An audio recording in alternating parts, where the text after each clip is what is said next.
Hello नमस्कार साथियों, आप सभी को स्वागत है आपके अपने चैनल आरबीआई स्टडी वाला में। दोस्तों, आप लोग कैसे हैं? आप लोग आशा करते हैं कि आप लोग अच्छे होंगे। और जो लोग बिहार बिहार पुलिस एसआई का यानी दरोगा का फॉर्म नहीं फिलअप किए, वो जल्दी से फॉर्म फिलअप कर देंगे। इसका भी वैकेंसी आ गया है। ठीक है दोस्तों, यही इसी साल मौका है। फॉर्म फिलअप कर दीजिए और तैयारी कीजिए, दरोगा का तैयारी कीजिए। और दरोगा का यहाँ पर प्रैक्टिस सीरीज भी चलने वाला है। ठीक है दोस्तों, प्रैक्टिस सीरीज भी डेली शाम को आएगा 5:30 बजे। प्रैक्टिस सीरीज आएगा दोस्तों डेली। रुकमनी का प्रैक्टिस सीरीज शुरू कर रहे हैं, हम लोग पढ़ेंगे। ठीक है, डेली 100 क्वेश्चन एक एक प्रैक्टिस से डेली करेंगे। और आपको लोगों को तैयारी के लिए तैयारी को देखते हुए एक प्रैक्टिस सेट शुरू किया गया है दोस्तों, जो कल से स्टार्ट होने वाले हैं। ठीक है, यानी कि ये आएगा। ठीक है, चलिए दोस्तों, आप लोगों को ज़्यादा समय ना गंवाते हुए क्लास की ओर बढ़ेंगे। और क्लास की ओर बढ़ने से पहले एक चीज़ आप लोगों को कहना चाहेंगे, जो भी लोग नए हैं तो चैनल को सब्सक्राइब करना मत भूलिएगा। चैनल को सब्सक्राइब कर लीजिएगा और बेल आइकन को ऑन कर लीजिएगा। लाइक करना मत भूलिएगा और वीडियो अच्छा लगे तो वीडियो को लाइक कीजिएगा और कमेंट कीजिएगा कि क्लास कैसा लगा। ठीक है, आप अपने दोस्तों के साथ भी शेयर कीजिएगा ताकि उनका भी तैयारी अच्छे से हो सके। ठीक है, और जो लोग फॉर्म नहीं फिलअप किए जल्दी से फॉर्म फिलअप कर लीजिएगा, क्योंकि साइट काम नहीं करते रहते, कुछ ऐसा प्रॉब्लम हो जाता है। ठीक है, चलिए दोस्तों, आपका ज़्यादा समय नहीं लेते, क्वेश्चन की ओर बढ़ते हैं। क्वेश्चन करते हैं हम लोग। ठीक है, ये रुकमनी का सेट है दोस्तों, बहुत ही अच्छा सेट है। रुकमनी का है, टेस्ट सीरीज पहला है, फर्स्ट सीरीज है। ठीक है, हम लोग बारीकी से अच्छे से समझेंगे। पहला क्वेश्चन पे पढ़ते हैं। ठीक है, लिखा हुआ नई शिक्षा नीति 2020 के तहत 10+2 के शिक्षा मॉडल के स्थान पर किस पाठ्यक्रम को लॉन्च किया गया है? नई शिक्षा नीति जो है 10+2 के शिक्षा के मॉडल पर कौन सा आधारित है, ये मतलब लॉन्च किया गया है। ठीक है, इस क्वेश्चन का आंसर क्या होगा? क्या 5+3+2 होगा, या 5 3+5 5+4 होगा, या 5+3+3+4 होगा? क्या होगा दोस्तों? या ये होगा। ठीक है, तो दोस्तों इस क्वेश्चन का आंसर हो जाएगा ऑप्शन सी सही हो जाएगा। ठीक है, ऑप्शन सी सही हो जाएगा। ठीक है, चलिए अगले क्वेश्चन की ओर बढ़ते हैं। दूसरा नंबर क्वेश्चन है, G7 देशों का सदस्य कौन सा देश नहीं है? G7 में जो है कौन सा देश नहीं है? ए में है अमेरिका, बी में ब्रिटेन, सी में है फ्रांस और डी में है अमेरिका। इनमें से कौन सा जो है जो भारत G7 का हिस्सा नहीं है? तो दोस्तों हमारा देश जो है भारत जो है G7 का हिस्सा नहीं है। ठीक है, G7 means group of 7 countries. ठीक है, G20 भी होता है। G20 क्या होता है? Group of 20 countries. ठीक है, चलिए अगले क्वेश्चन। तीसरा नंबर क्वेश्चन है, मुक्त सार्वजनिक परिवहन प्रदान करने वाला कौन सा देश दुनिया का सबसे पहला देश बन गया है? ठीक है, ए में है जापान, बी में फिलिस्तीन, सी में स्वीडन और डी में है लग्जमबर्ग। क्या होगा दोस्तों तीसरा नंबर क्वेश्चन? तो दोस्तों इस क्वेश्चन का आंसर हो जाएगा लग्जमबर्ग। क्या हो जाएगा? लग्जमबर्ग। ठीक है, लग्जमबर्ग हो जाएगा। ठीक है, चलिए अगले क्वेश्चन।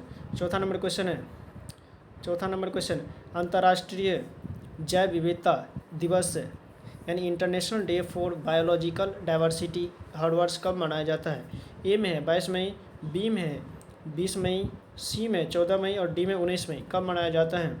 4 number question. तो दोस्तों इस क्वेश्चन का आंसर हो जाएगा 22 मई। कब मनाया जाता है? ऑप्शन ए सही हो जाएगा, 22 मई को मनाया जाता है। ठीक है, चलिए अगले क्वेश्चन की ओर बढ़ते हैं। पाँचवा नंबर क्वेश्चन में रोहतास सुरंग का नाम पूर्व प्रधानमंत्री रोहतास सुरंग का नाम जो है पूर्व प्रधानमंत्री अटल बिहारी वाजपेयी के नाम पर रखा गया है। ठीक है, किसके नाम पर रखा गया? अटल बिहारी वाजपेयी के नाम पर रखा गया है, जो 2 स्थानों को जोड़ता है। मेन चीज़ इसमें ये क्वेश्चन को घुमा करके लिखा गया है, लेकिन मेन पॉइंट क्या है इसमें जो है, रोहतांग सुरंग जो है किन 2 स्थानों को जोड़ता है ये पूछा गया। ए में लेह और मनाली को, बी में श्रीनगर और लेह को, सी में लाहौल घाटी और स्पीति को और डी में धर्मशाला और कुल्लू को। तो दोस्तों इस क्वेश्चन का आंसर हो जाएगा लेह और मनाली को। क्या हो जाएगा? लेह और मनाली को जोड़ता है रोहतांग सुरंग। ठीक है, चलिए दोस्तों लाइक भी कीजिएगा और चैनल को सब्सक्राइब भी कर लीजिएगा जो लोग नए जुड़ रहे हैं। ठीक है, छठा में बैंकिंग क्षेत्र में सुधार के बाद अब सार्वजनिक क्षेत्र के बैंकों की संख्या कितनी रह गई है? मतलब बैंकिंग क्षेत्र में जो सुधार करने के बाद जो है सार्वजनिक क्षेत्र के बैंकों की संख्या कितनी रह गई है? ए में है 25, बी में है 15, सी में 12 और डी में 32। क्या हो जाएगा? छठा नंबर क्वेश्चन। तो दोस्तों इस क्वेश्चन का आंसर हो जाएगा ऑप्शन सी सही हो जाएगा। कितना रह गया?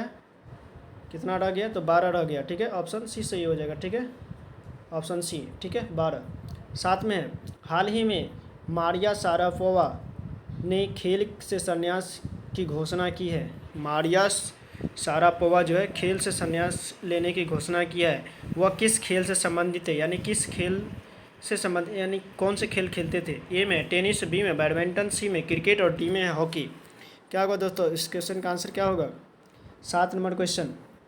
तो दोस्तों इस क्वेश्चन का आंसर हो जाएगा ऑप्शन ए, टेनिस खेलते थे। क्या खेलते थे? टेनिस खेलते थे। 8वां नंबर क्वेश्चन है, केंद्र सरकार ने हाल ही में प्रवासी भारतीय केंद्र का नाम बदल कर दिया गया है। मतलब क्या कर दिया है केंद्र? ये हाल ही में कौन से सरकार, मतलब केंद्रीय प्रवासी भारतीय केंद्र का नाम बदलकर क्या रख दिया गया? ए में है इंदिरा गांधी भवन, बी में अटल बिहारी भवन, ठीक है, सी में सुषमा स्वराज भवन, सी में मनोहर पर्रिकर भवन। क्या हो जाएगा? 8वां नंबर क्वेश्चन। तो दोस्तों इस क्वेश्चन का आंसर हो जाएगा सुषमा स्वराज भवन। ठीक है, सुषमा स्वराज भवन। ठीक है, चलिए अगले क्वेश्चन की ओर बढ़ते हैं। अगला क्वेश्चन है 9 नंबर क्वेश्चन, मेरा इंडिया अभियान के तहत कब तक मलेरिया उन्मूलन का लक्ष्य है? मेरा इंडिया अभियान के तहत कब तक मलेरिया उन्मूलन का लक्ष्य है? ए में है 2020, बी में है 2022, सी में है 2025 और डी में है 2030। 9 नंबर क्वेश्चन। तो दोस्तों इस क्वेश्चन का आंसर हो जाएगा मलेरिया का लक्ष्य कब तक है? 2020 तो ख़त्म ही हो गया। मलेरिया का लक्ष्य कब तक है? 2030 तक है। ठीक है, 2030 तक में ये लक्ष्य रखा गया है कि मलेरिया उन्मूलन हो जाए, यानी खत्म हो जाए। ठीक है, 10वां नंबर क्वेश्चन है, प्रधानमंत्री नरेंद्र मोदी ने अपने दूसरे कार्यकाल में पहली विदेश यात्रा किस देश का किया था? यानी दूसरे कार्यकाल में, यानी दूसरी बार जो बना था प्रधानमंत्री, तो पहली विदेश यात्रा कहाँ किया था, यानी किस देश में किया था? ए में मालदीव, बी में श्रीलंका, सी में नेपाल और डी में है मॉरिशस। क्या हो जाएगा? 10वां नंबर क्वेश्चन। तो दोस्तों इस क्वेश्चन का आंसर हो जाएगा मालदीव हो जाएगा। क्या हो जाएगा? मालदीव। ठीक है, 11 नंबर क्वेश्चन है। 11वां क्वेश्चन है, रणजी के एक सत्र में सर्वाधिक विकेट लेने का रिकॉर्ड किसने बनाया है? ए में है पुनीत विष्ट, बी में है आशुतोष अमन, सी में जसप्रीत बुमराह और डी में है कुलदीप यादव। 11 number question. तो दोस्तों इस क्वेश्चन का आंसर हो जाएगा आशुतोष अमन। ठीक है, क्या हो जाएगा? आशुतोष अमन। चलिए अगले क्वेश्चन की ओर बढ़ते हैं।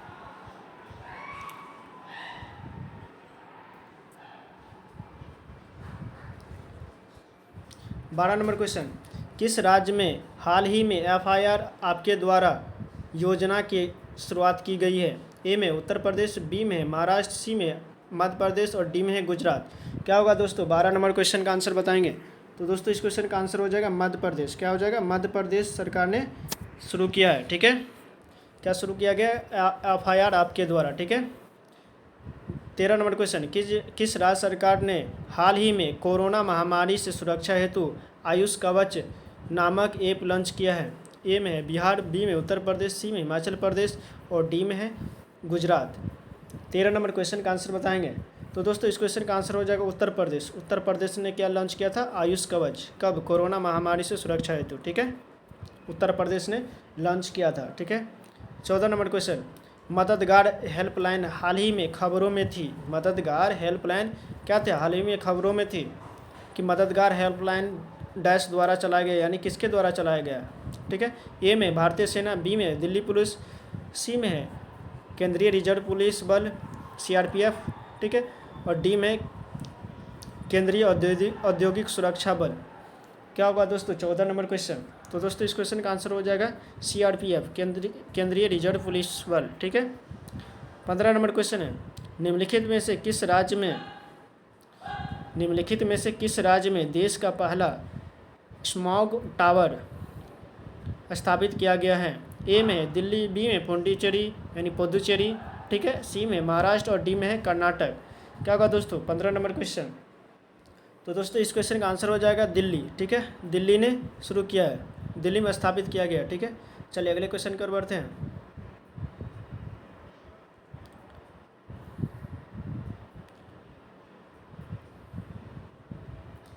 16 नंबर क्वेश्चन, हाल ही में काला पानी क्षेत्र का मुद्दा खबरों में था। यह मुद्दा भारत और किस देश के बीच का है? ए में है बांग्लादेश, बी में नेपाल, सी में भूटान और डी में चीन। क्या होगा दोस्तों? 16 नंबर क्वेश्चन, 16 नंबर क्वेश्चन का आंसर बताएंगे तो दोस्तों इस क्वेश्चन का आंसर क्या हो जाएगा? नेपाल। ठीक है, क्या हो जाएगा? नेपाल। ठीक है, नेपाल, ऑप्शन बी सही हो जाएगा। 17 में बिग बैंग सिद्धांत निम्नलिखित में से निम्नलिखित के उद्भव की व्याख्या करता है। किसके उद्भव की व्याख्या करता है? आप सभी को पता होगा बिग बैंग थ्योरी किसके लिए था? तो ब्रह्मांड की उत्पत्ति के लिए। तो इस क्वेश्चन का आंसर क्या हो जाएगा? ऑप्शन सी सही हो जाएगा। ठीक है, डायरेक्ट ही ऑप्शन सी लगाओ, ऑप्शन सी सही हो जाएगा। ब्रह्मांड की उत्पत्ति के लिए बिग बैंग सिद्धांत हुआ था, शुरू किया गया था। ठीक है, मतलब शुरू हुआ था, इसी के सिद्धांत पर ये पृथ्वी का जन्म हुआ, ये बताया गया। ठीक है, यही अभी तक सच है। 18 नंबर क्वेश्चन है, सूर्य की परिक्रमा के दौरान पृथ्वी सूर्य से निकटतम दूरी पर है। सूर्य की परिक्रमा के दौरान जो है पृथ्वी सूर्य से निकटतम दूरी पर होती है, यानी कब होती है? ए में है मार्च महीने में, बी में है जुलाई महीने में, सी में है सितंबर महीने और डी में है जनवरी महीने में। 18 नंबर क्वेश्चन का आंसर बताएंगे तो दोस्तों इस क्वेश्चन का आंसर हो जाएगा जनवरी। ठीक है, जनवरी महीने में सबसे नज़दीक में होता है। ठीक है, चलिए अगले क्वेश्चन, ये हो गया, ये आ गया आपको मैथ्स का क्वेश्चन है। ठीक है, मैथ्स का क्वेश्चन है। ठीक है, कुछ मैथ्स भी रहते, ज़्यादा नहीं, 1-2-4 ही रहता है, ज़्यादा से ज़्यादा 5-6 को रहता है। ठीक है, मैथ्स का क्वेश्चन है। ये क्या लिखा हुआ है? एक मिश्र धातु जर्मन सिल्वर में तांबे और जस्ते का अनुपात इतना और इतना है। ठीक है, जबकि निकिल और जस्ते का अनुपात 7-10 इतना है। तो कह रहा है क्या? मिश्र धातु में जस्ता, निकिल और तांबा का अनुपात, यानी तांबा, जस्ता और निकिल का अनुपात क्या होगा? ठीक है, तीनों का अनुपात पूछा गया। तो सबसे पहले हम लोग क्या देखेंगे कि तांबा और जस्ता का अनुपात कितना है। तांबा को टी से डिनोट करते। ठीक है, तांबा और जस्ता, ठीक है, जस्ता को जे से डिनोट करते हैं। और क्या क्या है? तांबा, जस्ता और निकिल है, निकिल को एन से। ठीक है, समझ गए? उसमें से तांबा और जस्ता कितना है? तांबा 21 और जस्ता कितना है? 16। ठीक है, कलर चेंज कर लेते, ठीक रहेगा। उसके बाद फिर निकिल और जस्ता, तो निकिल के जगह पर निकिल रखेंगे। निकिल कितना है? निकिल और जस्ता, निकिल है, यहाँ पर उल्टा करेंगे हम। ठीक है, निकिल कितना है? 7, तो 7 लिखेंगे। और जस्ता कितना है? 24। ठीक है, 24 लिख दे। ठीक है, अब देखो यहाँ पर कुछ नहीं है तो यहाँ पर 16 लिखेंगे, यहाँ पर कुछ नहीं है तो यहाँ पर कितना लिखेंगे? 24 लिखेंगे। ठीक है, अब इन दोनों को जोड़ेंगे। अब बोला है कि तीनों का क्या होगा। ठीक है, इसमें से देखना है, ये लॉन्ग विधि हो जाएगा, एक शॉर्ट विधि हम बताते हैं। ठीक है, चलो शॉर्ट मेथड से बनाना है। शॉर्ट मेथड से क्या बनाना है? सबसे पहले तांबा लिखेंगे और किसका है? जस्ता।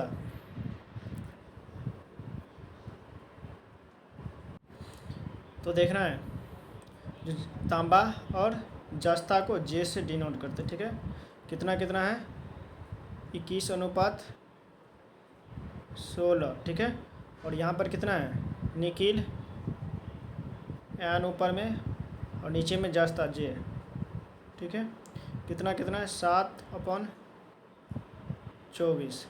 ठीक है, अब एक चीज़ ध्यान रखना है। ठीक है, वो भी विधि सही था, मेथड सही था, लेकिन उसमें लंबा हो जाएगा। ठीक है, अब एक चीज़ देखना है कि यहाँ पर जस्ता और यहाँ पर भी जस्ता है, तो दोनों को सेम करना है। तो दोनों को सेम करने के लिए क्या करेंगे? या तो यहाँ पर 3 से ऊपर नीचे गुना कर देते हैं और इधर भी 2 से ऊपर नीचे गुना कर देंगे। अगर 2 से ये गुना कर देंगे तो ये कितना आ जाता है? 7 दूना 14 यानी अपॉन 48, 48 जस्ता हो गया। और यहाँ पर कितना हो जाएगा? 21 63 और 16 48 जस्ता दोनों में कॉमन है, तो दोनों में क्या होना चाहिए? सेम होना चाहिए। सेम हो गया। ठीक है, हो गया ना, जस्ता 48 और जस्ता इधर 48। अब क्या पूछा गया, मिश्र धातु में तांबा, जस्ता और निकिल। तो पहले टी लिखेंगे, उसके बाद जस्ता, उसके बाद निकिल। तो तांबा कितना है, तांबा ऊपर में ये 63 हो गया, ठीक है, तो 63 लिखेंगे। उसके बाद जस्ता कितना है, जस्ता 48 निकला था, 48, ठीक है। उसके बाद निकिल कितना है, निकिल कितना है 14। देखो 63, 48, 14 कहाँ पर है, ऑप्शन बी है। तो ऑप्शन बी हमारा सही हो जाएगा। कहाँ पर है, ऑप्शन बी। तो ऑप्शन बी सही हो जाएगा, यहाँ पर है ऑप्शन बी, ठीक है। 63, 48, 14, ठीक है। चलिए अगले क्वेश्चन की ओर बढ़ते हैं। यहाँ तक किसी को कोई दिक्कत, अगर समझने में दिक्कत हुआ हो तो कमेंट में ज़रूर पूछिएगा। चलिए अगले क्वेश्चन की ओर बढ़ते हैं। फिर जीके का क्वेश्चन आ गया। 20 में एस्टेरॉयड बेल्ट की उपस्थिति किन दो ग्रहों के मध्य होती है। ए में है बृहस्पति और शुक्र के बीच, बी में है बृहस्पति और अरुण के बीच, ठीक है, और सी में है बृहस्पति शनि के बीच, और डी में है बृहस्पति मंगल के बीच। तो किसके किसके बीच होगा, एस्टेरॉयड किसके बीच है, एस्टेरॉयड बेल्ट, ठीक है, एस्टेरॉयड बेल्ट किसके बीच में है। तो दोस्तों इस क्वेश्चन का आंसर हो जाएगा ऑप्शन डी सही, मंगल और बृहस्पति के बीच में, यानी बृहस्पति और मंगल के बीच में होगा। 21 नंबर क्वेश्चन है, कौन सा यामोत्तर प्रधान यामोत्तर के साथ मिलकर ग्लोब का बृहत वृत्त निर्माण करता है। ए में है 0 डिग्री, बी में है 90 डिग्री, सी में है 90 डिग्री पश्चिम, डी में है 180 डिग्री सबसे बड़ा निर्माण करता है, यानी बृहत वृत्त का निर्माण करता है, सबसे बड़े वृत्त का निर्माण करेगा वो कौन होगा। 21 नंबर क्वेश्चन। तो दोस्तों इस क्वेश्चन का आंसर हो जाएगा ऑप्शन सी। कैसे, क्योंकि ये देखिए ग्लोब हो गया, ऐसे होता है, ठीक है। तो ये जो है ऐसे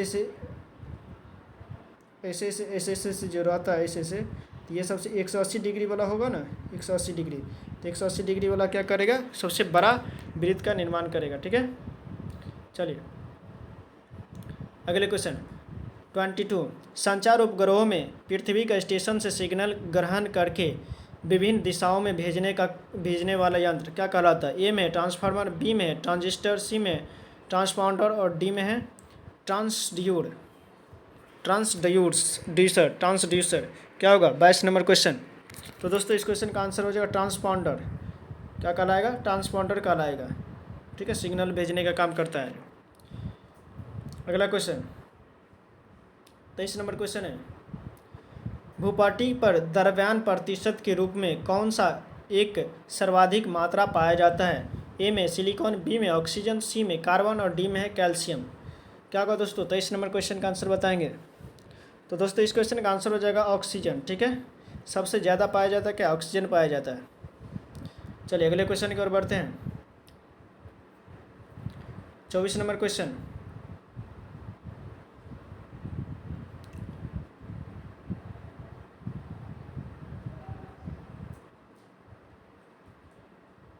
चौबीस नंबर क्वेश्चन 24 में है, निम्नलिखित में से कौन सा घास का मैदान नहीं है। निम्नलिखित में से 24 में है, निम्नलिखित में से कौन जो है घास का मैदान नहीं है। ए में सेल्वास, बी में स्टेपी, सी में लानोज, और डी में है डाउन्स। आप लोगों को पता चल गया होगा कौन सा जो है घास का मैदान नहीं है। तो ऑप्शन सी जो लग रहा है वो घास का मैदान, इसमें से लिखा हुआ है जो निम्नलिखित में से कौन सा जो है घास का मैदान नहीं है। तो दोस्तों ये लानोज भी घास का मैदान है, ठीक है, ये भी घास का मैदान है, स्टेपिस और डाउन्स भी घास का मैदान। ऑप्शन ए जो है घास का मैदान नहीं है, ठीक है, ऑप्शन ए जो है घास का मैदान नहीं है। 24 का ऑप्शन ए सही हो जाएगा, ठीक है। चलिए अगले क्वेश्चन की ओर बढ़ते हैं। 25 में निम्नलिखित में से कौन सी दक्षिण अटलांटिक महासागर की शीतल धारा है। ए में कैनरी धारा, बी में वैगुला धारा, सी में अंगुलहास धारा, और डी में है ब्राज़ील धारा। 25 नंबर क्वेश्चन। तो दोस्तों इस क्वेश्चन का आंसर हो जाएगा वैगुला धारा, ऑप्शन बी सही हो जाएगा, ठीक है। चलिए अगले क्वेश्चन की ओर बढ़ते हैं। ये स्टेटमेंट वाला क्वेश्चन है, बहुत ही अच्छा क्वेश्चन रहता है, ये क्वेश्चन पूछा जाता है ज़रूर। 26 में कथन 1 यानी स्टेटमेंट ए में है, भूमध्य रेखा के निकट के क्षेत्र में वर्ष भर वर्षा होती है। यानी भूमध्य रेखा जो होता है, ये देखो इसे करके रहता है, इसे ना हमारे पृथ्वी, ये भूमध्य रेखा 0 डिग्री क्या हो गया, भूमध्य रेखा, ठीक है। ये भूमध्य रेखा का क्षेत्र हो गया। एक सेकेंड, ये जो है क्या क्षेत्र हो गया? भूमध्य रेखा का क्षेत्र, ये इतना दूर का क्षेत्र, ठीक है। ये भूमध्य रेखा का क्षेत्र, इसमें बोल रहा है क्या, इसके निकट क्षेत्र में वर्ष भर वर्षा होती है, ठीक है। स्टेटमेंट में है ये है, ठीक है। इसके बाद कंक्लूजन यानी कारण, आड़ में भूमध्य रेखा के निकट अधिकांश उपग्रहों में उच्च ताप और उच्च आर्द्रता के कारण संभावनीय वर्षा होती है। अब ऑप्शन में क्या है? ए में है ए और आर दोनों सही है, आर ए की स्पष्टीकरण है। बी में ए और आर दोनों सही है, आर ए की सही स्पष्टीकरण नहीं है। ए सही है, सी में ए सही है परंतु आर गलत है, डी में ए गलत है परंतु सी सही है, सॉरी आर सही है। क्या होगा दोस्तों? 26 नंबर क्वेश्चन।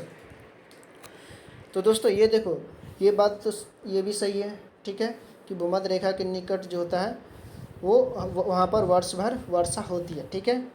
और कारण क्या है? कारण क्यों होगा वर्षा, ये देखना है कि भूमध्य रेखा के निकट जो है वर्षा क्यों होगा। तो इसमें है भूमध्य रेखा के निकट अधिकांश अपग्रहों में उच्च ताप और उच्च आर्द्रता के कारण संवहनीय वर्षा होती थी। ये कारण भी इसका क्या कर रहा है? सेटिस्फाइड कर रहा है। तो ये क्या हो जाएगा? ऑप्शन ए सही हो जाएगा, ठीक है। चलिए, समझ गया। 27 नंबर क्वेश्चन है, निम्नलिखित में से कौन संसार की सबसे बड़ी पोतवाहक नहर है? कौन सा जो है सबसे संसार की जो है सबसे बड़ी पोतवाहक नहर है? ए में कोल नहर, बी में पनामा नहर, सी में सू नहर और डी में है स्वेज नहर। 27 नंबर क्वेश्चन का आंसर बताएंगे। तो दोस्तों ये क्या हो जाएगा? स्वेज नहर, ठीक है, स्वेज नहर हो जाएगा। 28 में संपूर्ण विश्व के क्षेत्रफल में भारत की भागीदारी लगभग है। संपूर्ण विश्व के क्षेत्र में भारत की भागीदारी कितना है? ठीक है, ए में है 1.5%, बी में 2.40%, सी में 3.5% और डी में है 16%। तो दोस्तों इस क्वेश्चन का आंसर बताएंगे। तो दोस्तों इस क्वेश्चन का आंसर हो जाएगा ऑप्शन बी सही हो जाएगा। कितना परसेंट? 2.4% है, ठीक है, क्षेत्रफल के अकॉर्डिंग, ठीक है, क्षेत्रफल के अनुसार 2.4% है। चलिए अगले क्वेश्चन की ओर बढ़ते हैं।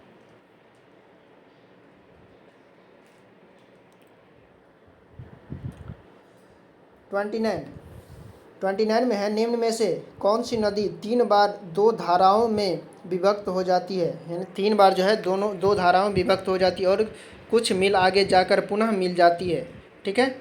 और इस प्रकार श्रीरंगपट्टनम, शिव समुद्रम और श्रीरंग के द्वीपों का निर्माण करती है। तो ऑप्शन में है, ए में है कावेरी, बी में है कृष्णा, सी में तुंगभद्रा और डी में है गोदावरी। क्या होगा दोस्तों? 29 नंबर क्वेश्चन। तो दोस्तों इस क्वेश्चन का आंसर हो जाएगा कावेरी। कावेरी नदी ऐसा करती है कि ये देखो, ये नदी है, ठीक है, ये नदी ऐसा गया, ये यहाँ से यहाँ तक लुप्त हो गया और ऐसे करके फिर मिल जाता है।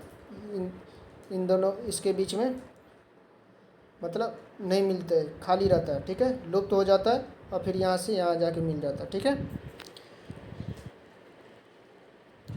तो ये कावेरी नदी ऐसा करती है, ठीक है। अगला क्वेश्चन है 30 नंबर क्वेश्चन, किस प्रकार की मिट्टी अधिकतम पानी संजोए रखती है? किस प्रकार के मिट्टी में सबसे अधिक पानी ग्रहण करने की क्षमता होती है, यानी संजोए रखती है, संचित करती है, ठीक है। ए में है दोमट, बी में बलुई और सी में है चिकनी और डी में है लाल मिट्टी। कौन सा हो जाएगा? 30 नंबर क्वेश्चन। तो दोस्तों इस क्वेश्चन का आंसर हो जाएगा चिकनी मिट्टी। चिकनी मिट्टी ऐसा करती है, यानी अपने में संजोए रखती है, ठीक है। 31 में लहसुन में विशिष्ट गंध का कारण, यानी किसके कारण लहसुन में सबसे यानी ऐसा गंध होता है, ठीक है। ए में क्लोरो यौगिक, बी में फ्लोरो यौगिक है बी में, सी में सल्फर यौगिक और डी में है ब्रोमो यौगिक। क्या होगा? 31 नंबर क्वेश्चन। तो दोस्तों इस क्वेश्चन का आंसर हो जाएगा सल्फर यौगिक। सल्फर यौगिक के कारण वो स्मेल रहता है, ठीक है, लहसुन में।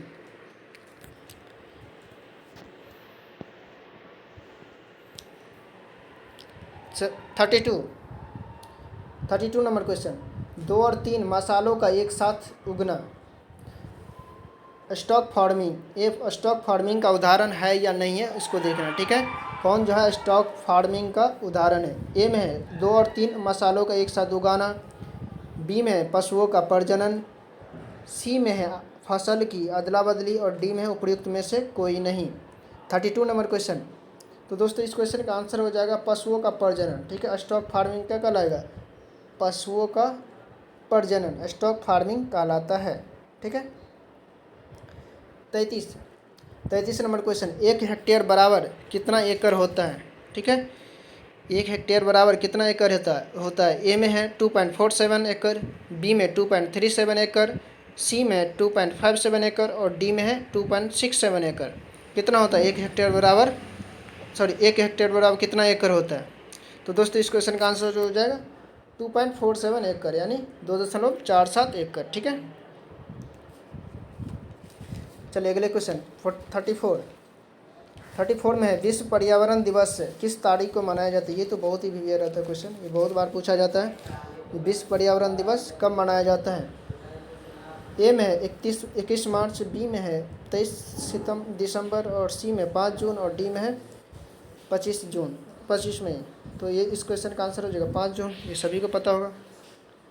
35 में प्रकाश संश्लेषण द्वारा ऊर्जा का कितना प्रतिशत भाग रासायनिक ऊर्जा में परिवर्तित हो जाता है? प्रकाश संश्लेषण का जो है, प्रकाश संश्लेषण द्वारा ऊर्जा का कितना प्रतिशत भाग रासायनिक ऊर्जा में परिवर्तित हो जाता है? ऑप्शन ए में है 1 से 2%, बी में 1 से 5%, सी में 1 से 10% और डी में 1 से 20%। तो इस क्वेश्चन का आंसर हो जाएगा 1 से 2% ऐसा होता है। ठीक है। नेक्स्ट क्वेश्चन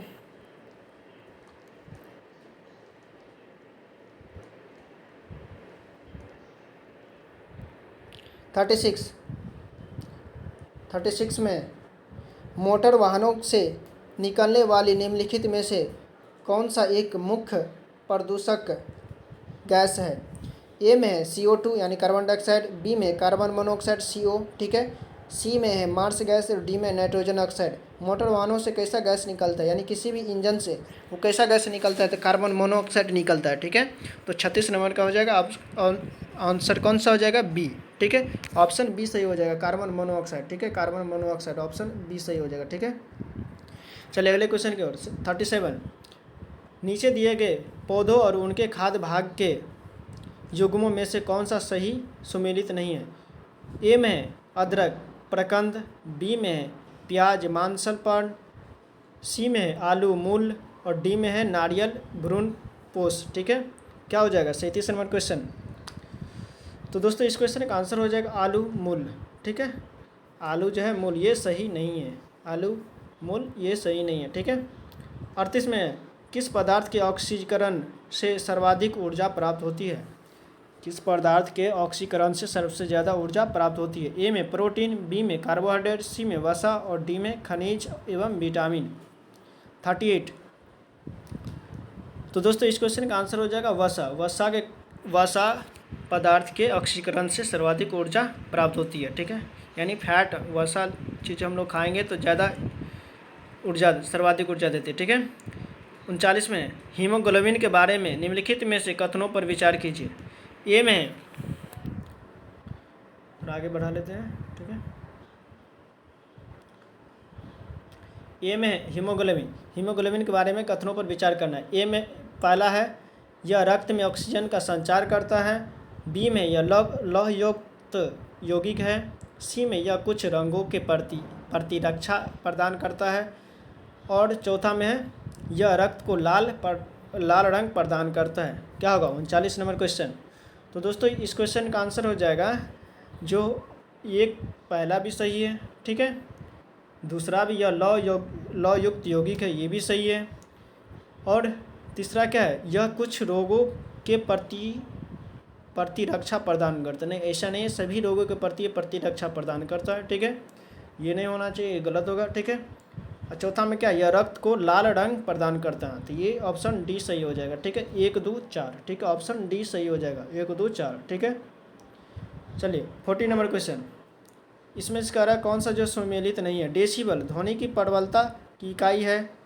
ठीक है, अश्वशक्ति शक्ति की इकाई है, ये तो सही है। ठीक है, समुद्री मील नौ चालक की दूरी की इकाई है, ये भी सही है। सेल्सियस उष्मा की इकाई है, सेल्सियस किसकी इकाई है? ठीक है, इसमें से जो है गलत है उसको चुनना है। ठीक है, डेसिबल भी डीबी जो हम डी और बी लिखते हैं, ठीक है। डेसिबल भी क्या है, ये ध्वनि की इकाई है, लेकिन ये सेल्सियस जो है उष्मा की इकाई नहीं है, हम लोग को ताप को मापता है, ठीक है। उष्मा नहीं, ताप को, ठीक है, मनुष्य के ताप को मापता है, ठीक है। 41 में निम्न में से कौन सा बल क्षयकारी बल है, यानी कौन सा बल जो है क्षयकारी है। ए में है गुरुत्व बल, बी में घर्षण बल, सी में स्थिर वैद्युत बल और डी में चुंबकीय बल। 41 को नंबर क्वेश्चन का आंसर क्या होगा, तो इस क्वेश्चन का आंसर हो जाएगा घर्षण बल। घर्षण करने से क्या होता है, कुछ क्षय मतलब कि कम जाता है। अगर कहीं पर देखोगे कि स्पीड से आ रही है, जैसे हम लोग साइकिल चलाते हैं स्पीड से है, लेकिन आगे कोई चीज़ अगर टकरा जाता है तो बल का क्या होता है, यानी कम हो जाता है, ठीक है। थोड़ा सा स्पीड कम हो जाता है, तो ये क्या हो गया, घर्षण बल के कारण ऐसा होता है, घर्षण लगने से, ठीक है। तो ये क्षयकारी बल है, यानी क्षय करता है, यानी क्षय मीन्स कम करना, ठीक है, कम कर देता है, हमारे बल को, फोर्स को कम कर देता है, ठीक है। चलिए अगले क्वेश्चन की ओर बढ़ते हैं। 42, ये भी स्टेटमेंट वाला क्वेश्चन आ गया। 42 में एक तांबे के एक टुकड़े को तथा कांच के एक टुकड़े को एक ही तापमान पर गर्म किया जाता है, दोनों को एक ही तापमान पर गर्म किया जाए, ठीक है। उसके बाद स्पर्श करने पर तांबा का टुकड़ा कांच के टुकड़े की अपेक्षा अधिक गर्म हो जाता है, ठीक है, गर्म हो जाता है, ठीक है। कारण में आर में तांबे का घनत्व कांच के घनत्व से अधिक होता है, क्या ये सही है, ये बताएगा, ठीक है। ए में फिर वही स्टेटमेंट है, ये नहीं बार बार पढ़ेंगे, ठीक है। ए और आर दोनों सही है, ये सब लिखा गया, ठीक है। तो 42 नंबर क्वेश्चन का आंसर करेंगे, ठीक है। इसमें से देखो दोनों सही लग रहा है, ठीक है। तांबे के एक टुकड़े को और कांच के एक टुकड़े को गर्म करने पर जो उसके बाद स्पर्श करने पर तांबे के टुकड़ा जो है कांच के टुकड़े की अपेक्षा अधिक गर्म हो जाता है, ठीक है। ये दोनों सही है, इसके तांबे का घनत्व कांच के घनत्व से अधिक होता है, ये दोनों सही है। लेकिन यहाँ पर आर जो है एक ही स्पष्टीकरण नहीं है, ये इसके कारण नहीं होता, ठीक है। आर का स्पष्टीकरण नहीं है, तो ऑप्शन क्या हो जाएगा, बी हो जाएगा। ये दोनों सही है लेकिन स्पष्टीकरण नहीं है, तो ऑप्शन इसका क्या हो जाएगा, बी हो जाएगा, ठीक है। ऑप्शन बी सही हो जाएगा, ठीक है। चलिए 43 नंबर, कणों के द्वारा हीट ट्रांसफ़र की क्रिया को कहते हैं, कणों के द्वारा जो हीट ट्रांसफ़र होता है उसको क्या कहते हैं। ए में कन्वेंशन, बी में कंडक्शन, सी में रेडिएशन और डी में इनमें से कोई नहीं। 43 नंबर क्वेश्चन, तो दोस्तों इस क्वेश्चन का आंसर हो जाएगा कंडक्शन। कंडक्शन के कारण ही क्या होता है, हीट ट्रांसफ़र होता है, ठीक है। 44, निम्नलिखित में से कौन जल को जीवाणु मुक्त करने हेतु प्रयुक्त होता है। ए में ओजोन, बी में क्लोरीन हाइड्रोक्साइड, सी में क्लोरामीन और डी में है उपयुक्त सभी, ठीक है। कौन जो है जल में जीवाणु को मुक्त करने यानी हटाने को काम करता है, ठीक है। तो दोस्तों इस क्वेश्चन का आंसर हो जाएगा ऑप्शन डी, ये सभी जो क्या करता है, यही काम करता है, यानी हटाने का काम, मुक्त करने का काम करता है, ठीक है, साफ करने का काम करता है। चलिए अगले क्वेश्चन की ओर बढ़ते हैं। 45 में ऑक्टेन संख्या द्वारा किसकी गुणवत्ता मापी जाती है। ए में खाद्य तेलों की, बी में पेट्रोल की, सी में केरोसिन तेलों की और डी में है सुगंधित तेलों की। ऑक्टेन संख्या जो है किसकी गुणवत्ता मापी जाती है। 45 नंबर क्वेश्चन, तो दोस्तों ये पेट्रोल की गुणवत्ता मापी जाती है, ऑप्शन बी सही हो जाएगा। 46 में सोडियम वाष्प लैंप प्रायः सड़क प्रकाश के लिए प्रयुक्त होते हैं। सोडियम वाष्प लैंप जो है सड़क प्रकाश के लिए प्रायः प्रयुक्त किया जाता है। क्यों प्रयुक्त किया जाता है, इसका कारण दिया हुआ है, क्या ये सही है, वो देखना है, ठीक है। ए में ये सस्ते होते हैं, बी में इसका प्रकाश एकवर्णीय है और पानी की बूंदों से गुजरने पर विभक्त नहीं होती है, सी में ये आँखों के लिए शीतल होती है और डी में ये चमकदार रोशनी देती है। तो 46 नंबर, तो इस क्वेश्चन का आंसर हो जाएगा ऑप्शन बी सही हो जाएगा। इसका प्रकाश एकवर्णीय और पानी की बूंदों से गुजरने पर विभक्त नहीं होती है, ठीक है, इसलिए इसका यूज किया जाता है। तो इस क्वेश्चन का आंसर क्या हो जाएगा, ऑप्शन बी सही हो जाएगा, ठीक है, ऑप्शन बी सही है, बी लिख दी, ठीक है। चलिए अगले क्वेश्चन कर बढ़ते हैं। 46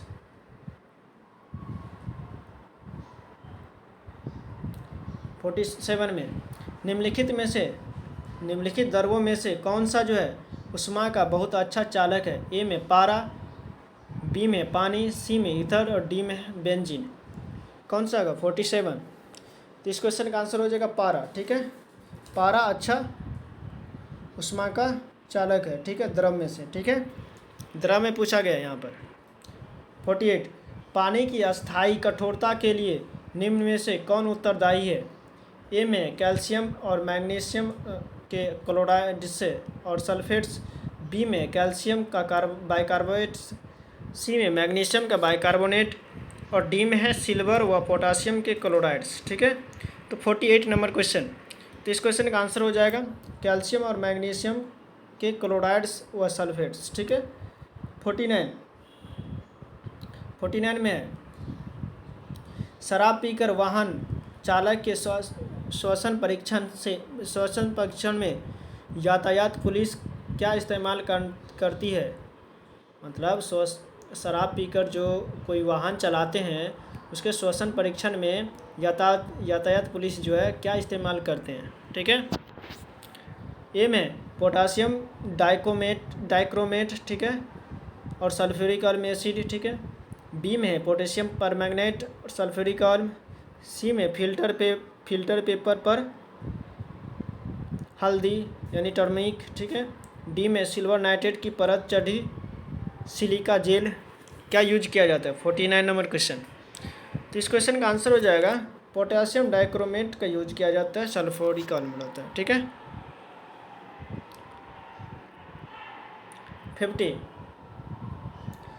50 नंबर क्वेश्चन। गैस वेल्डिंग में समानतः प्रयुक्त ईंधन गैस है। गैस वेल्डिंग में जो है कौन सी ईंधन रहता है? ए में प्रोपेन, बी में मीथेन, सी में एसिटिलीन और डी में सीटी गैस। ठीक है, क्या होगा 50 नंबर क्वेश्चन। तो इस क्वेश्चन का आंसर हो जाएगा एसिटिलीन गैस। क्या होता है? Acetylene gas. ठीक है, 51 नंबर हाइड्रोक्सी समूह वाला ऑर्गेनिक अम्ल है। हाइड्रोक्सिक समूह वाला ऑर्गेनिक अम्ल जो है कौन सा है? ए में बेंजोइक अम्ल, बी में कार्बोलिक अम्ल, सी में सिनामिक अम्ल और डी में है एसिटिक अम्ल। 51 नंबर क्वेश्चन। तो इस क्वेश्चन का आंसर हो जाएगा बेंजोइक अम्ल। क्या हो जाएगा? बेंजोइक अम्ल। ठीक है, 52 में दूध को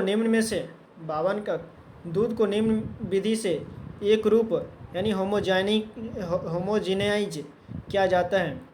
ए में इसमें थोड़ा सोडियम कार्बोनेट मिला दिया जाता है, बी में इसकी वसा हटा दी जाती है, सी में इसके वसा कणों को सेंट्रीफ्यूज की सहायता से सूक्ष्म आकार में बदल दिया जाता है और डी में इसको केवल उबाला जाता है। 52 नंबर। तो दोस्तों इस क्वेश्चन का आंसर हो जाएगा ऑप्शन सी सही लग रहा है, पूरा सही सी है। ठीक है, सही सी सही है। इसके वसा कणों को सेंट्रीफ्यूज किया जाता है, सेंट्रीफ्यूज की सहायता से सूक्ष्म आकार में बदला जाता है। 53 हरे फलों को कृत्रिम रूप से पकाने के लिए कैल्शियम कार्बाइड का प्रयोग किया जाता है क्योंकि यह उत्पन्न करता है। क्या उत्पन्न करता है? ए में है मेथिलीन, बी में ऑक्सीन, सी में एसिटिलीन और डी में है फ्लोरिजन। ठीक है, 53। तो इस क्वेश्चन का आंसर हो जाएगा एसिटिलीन। ठीक है, ये क्या एसिटिलीन होता है? किस में? कैल्शियम कार्बाइड में। ठीक है, चलिए अगले क्वेश्चन की ओर बढ़ते हैं। 54 नंबर। इसमें सुमेलित करना है। हड़प्पा किस नदी के किनारे था? भोगवा के नदी के किनारे। ठीक है, इसमें से मिलान करना है। हड़प्पा किस नदी के किनारे था? मतलब है हड़प्पा। ठीक है, ये रावी नदी के किनारे होगा। हड़प्पा रावी नदी के किनारे। ए का तीसरा होगा। ए का तीसरा ये हड़प्पा रावी नदी के किनारे। ठीक है, कालीबंगा। ठीक है, कालीबंगा कहाँ होगा? कालीबंगा जो है आपको ये घाघर नदी के किनारे। ठीक है, लोथल भोगवा नदी के किनारे। लोथल कहाँ होगा? भोगवा नदी के किनारे। एक सेकेंड, कलर हम लोग अलग अलग लेंगे ना तो दिक्कत नहीं होगा। ठीक है, कालीबंगा कहाँ पर? घाघर नदी के किनारे, ठीक है। उसके बाद लोथल, लोथल कहाँ? एक सेकेंड, लोथल कहाँ? भोगवा नदी के किनारे, ठीक है। यानी 3 सी का पहला और बच गया क्या? रोपर। तो रोपर किस नदी के किनारे? सतलज नदी के किनारे। तो ऑप्शन क्या हो जाएगा? ऑप्शन ये सही हो जाएगा, ठीक है। चलिए अगले क्वेश्चन की ओर बढ़ते हैं।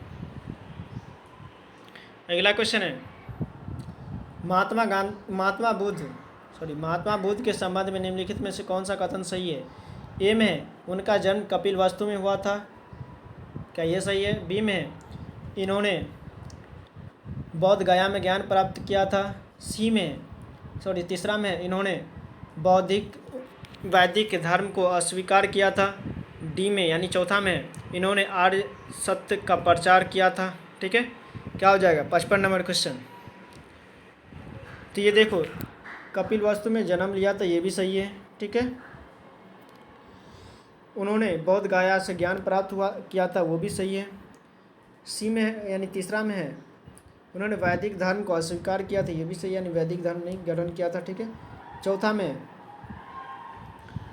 उन्होंने आर्य सत्य का प्रचार किया था, हाँ ये भी सही है। तो ऑप्शन कौन सा हो जाएगा? सी सही, ठीक, डी सही, ठीक है। चलिए अगले क्वेश्चन की ओर बढ़ते हैं।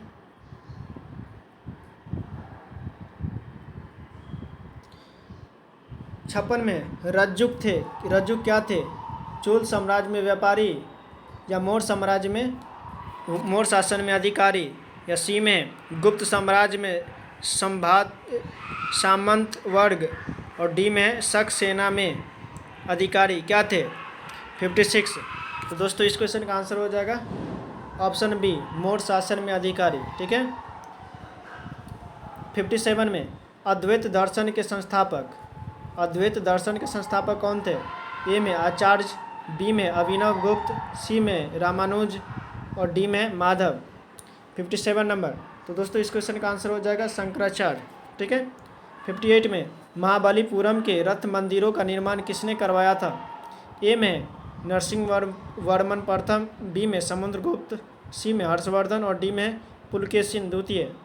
कौन किया था महाबलीपुरम में रथ मंदिरों का निर्माण, ठीक है। 58 नंबर क्वेश्चन का आंसर बताएंगे। तो दोस्तों इस क्वेश्चन का आंसर हो जाएगा नरसिंह वर्मन प्रथम, ठीक है। 59 में है हाल ही में साइबर सेफ वुमन पहल निम्नलिखित में से किस राज्य सरकार द्वारा शुरू किया गया था? ए में तेलंगाना, बी में महाराष्ट्र, सी में आंध्र प्रदेश, और डी में है मध्य प्रदेश। तो 59 नंबर। तो दोस्तों इस क्वेश्चन का आंसर हो जाएगा महाराष्ट्र सरकार द्वारा शुरू किया गया था। कौन? साइबर सेफ वुमेन पहल, ठीक है। चलिए अगले क्वेश्चन की ओर बढ़ते हैं। 60 नंबर क्वेश्चन, किस चालुक्य शासक ने थानेश्वर और कन्नौज के महान शासक हर्षवर्धन को नर्मदा के तट पर परास्त किया और उसे दक्षिण बढ़ने से रोका? ए में पुलकेशिन प्रथम, बी में पुलकेशिन द्वितीय, सी में विक्रमादित्य प्रथम, और डी में है विक्रमादित्य द्वितीय, ठीक है। तो 60 नंबर क्वेश्चन, तो 60 नंबर क्वेश्चन का आंसर हो जाएगा ऑप्शन बी सही हो जाएगा, ठीक है। 61 में महमूद गजनवी का भारत में अंतिम यानी 17वां आक्रमण किसके विरुद्ध था? ए में सिखों के, बी में कश्मीरी मुस्लिमों के विरुद्ध, सी में खोखरों के विरुद्ध, और डी में है जाटों के विरुद्ध। किसके विरुद्ध हुआ था? तो दोस्तों ये हो जाएगा जाटों के विरुद्ध किया था, ठीक है। 62 यानी 62 नंबर क्वेश्चन, निम्न में से किस सुल्तान ने कुतुब मीनार की 5वीं मंजिल का निर्माण करवाया था? ये बहुत अच्छा क्वेश्चन है। ए में कुतुबुद्दीन ऐबक, बी में है इल्तुतमिश, और सी में है फिरोज शाह तुगलक, और डी में सिकंदर लोदी। तो दोस्तों 62 नंबर क्वेश्चन, तो दोस्तों सिकंदर लोदी ने जो था यही 5वीं मंजिल का निर्माण करवाया था, ठीक है। चलिए अगले क्वेश्चन की ओर बढ़ते हैं। और यही सिकंदर लोदी ही आगरा शहर को भी बसाया था। 63 निम्नलिखित में से कौन सा युग्म सही सुमेलित नहीं है, ठीक है। पानीपत का युद्ध 1526 में हुआ था, ठीक है। क्या पानीपत का युद्ध 1526 में हुआ था? इसमें से कौन सा जो है गलत है उसको चुनना है, ठीक है। तो ये सही है, हुआ था, ठीक है। खानवा का युद्ध 1527 में हुआ था, ठीक है। घाघर का युद्ध 1529 में हुआ था, ये भी सही है। चंदेरी का युद्ध दिया हुआ 1930 में, ठीक है, कि ये सही है। चंदेरी का युद्ध ये गलत है, तो ये ऑप्शन डी सही हो जाएगा, ठीक है। चंदेरी का युद्ध 1930 में नहीं हुआ था, ठीक है। इसका ट्रिक भी है, पानी पिया, खाना खाया, चल दिया, ठीक है। उसके बाद 64 में अंग्रेजों का फोर्ट विलियम कहाँ स्थित है? ए में बम्बई, बी में कोलकाता, सी में मद्रास और डी में पांडिचेरी। कहाँ पर स्थित है अंग्रेजों का जो फोर्ट विलियम है, कहाँ पर स्थित है? तो दोस्तों इस क्वेश्चन का आंसर हो जाएगा ऑप्शन बी, यानी कलकत्ता में स्थित है। कहाँ पर स्थित है? कलकत्ता में। 65 में सर्वेंट्स ऑफ इंडिया सोसाइटी की स्थापना किसने की थी? ए में मदन मोहन मालवीय, बी में सरोजिनी नायडू, सी में जस्टिस रानाडे और डी में है Gopal Krishna Gokhale. Servants of India की स्थापना किसने किया था? तो दोस्तों इस क्वेश्चन का आंसर हो जाएगा गोपाल कृष्ण गोखले। गोपाल कृष्ण गोखले ने सर्वेंट्स ऑफ इंडिया की स्थापना किया था, ठीक है। सोसाइटी, एक सोसाइटी था, ठीक है। 66 में निम्नलिखित में से कौन क्रांतिकारी पत्र वंदे मातरम के संपादक थे? ए में श्याम जी कृष्ण वर्मा, बी में भीखाजी कामा, सी में वीडी सावरकर और डी में हरदयाल सिंह, ठीक है। कौन होगा इसका 66 का आंसर? तो दोस्तों इस क्वेश्चन का आंसर हो जाएगा श्याम जी कृष्ण वर्मा ने क्रांतिकारी पत्र वंदे मातरम के संपादक थे, ठीक है। चलिए अगले क्वेश्चन की ओर बढ़ते हैं।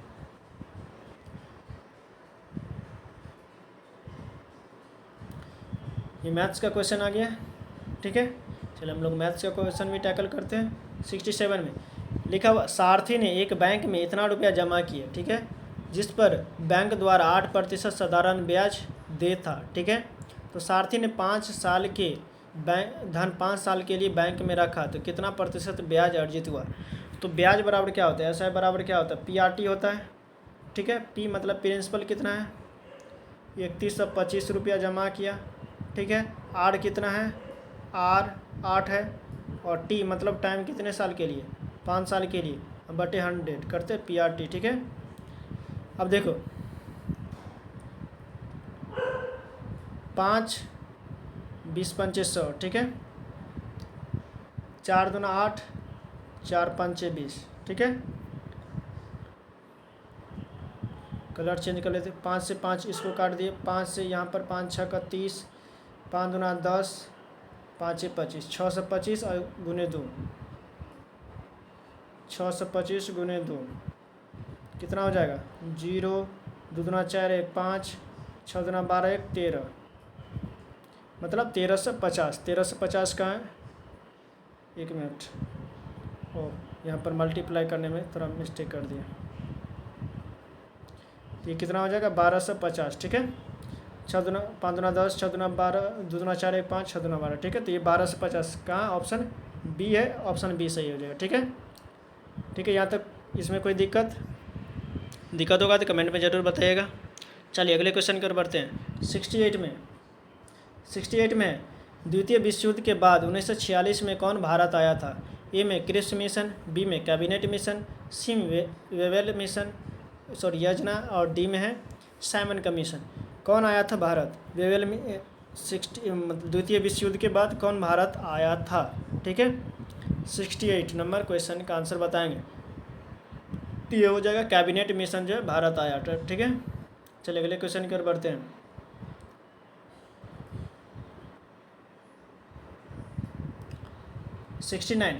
केंद्र में द्वैध शासन किस अधिनियम के अंतर्गत स्थापित है, यानी स्थापित किया गया है?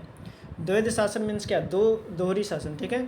ए में भारत सरकार अधिनियम 1919, बी में भारत सरकार अधिनियम 1919, सी में है भारत सरकार अधिनियम 1935 और डी में है भारत सरकार अधिनियम 1947। दोस्तों सबसे ज़्यादा जो संविधान का स्रोत किस संशोधन से लिया गया है, यानी अधिनियम से लिया गया है? तो भारत शासन अधिनियम 1935 के अधिनियम से लिया गया, सबसे ज़्यादा इसी से स्रोत लिया गया, ठीक है। तो 69 नंबर क्वेश्चन का आंसर क्या हो जाएगा? तो इसका आंसर हो जाएगा ऑप्शन सी, द्वैध शासन भारत सरकार अधिनियम 1935 के अंतर्गत ही स्थापित किया गया, ठीक है। 70 में भारत एक गणतंत्र है, इसका अर्थ क्या है? भारत एक गणतंत्र है, इसका अर्थ क्या है? ए में सभी मामलों में अंतिम अधिकार जनता के पास। ठीक है, आगे देखते हैं। भारत में संसदीय शासन नहीं, क्या ये होगा? भारत में वंशानुगत शासन नहीं। और डी में है भारत राज्यों का संघ है। ठीक है, भारत एक गणतंत्र है, इसका अर्थ क्या होगा, यानी इसका मतलब क्या? 70 नंबर। तो दोस्तों ये हो जाएगा वंशानुगत शासन नहीं है, यानी एक ही आदमी शासन नहीं कर सकता है ज़िंदगी भर। ठीक है, वंशानुगत शासन नहीं, गणतंत्र है मतलब जनता चुनेगी, जनता जिसको चाहेगी उसको चुनेगी, जिसको चाहेगी उसको हटा सकती है कुर्सी से। ठीक है, होता भी है। चलिए अगले क्वेश्चन कर बढ़ते हैं।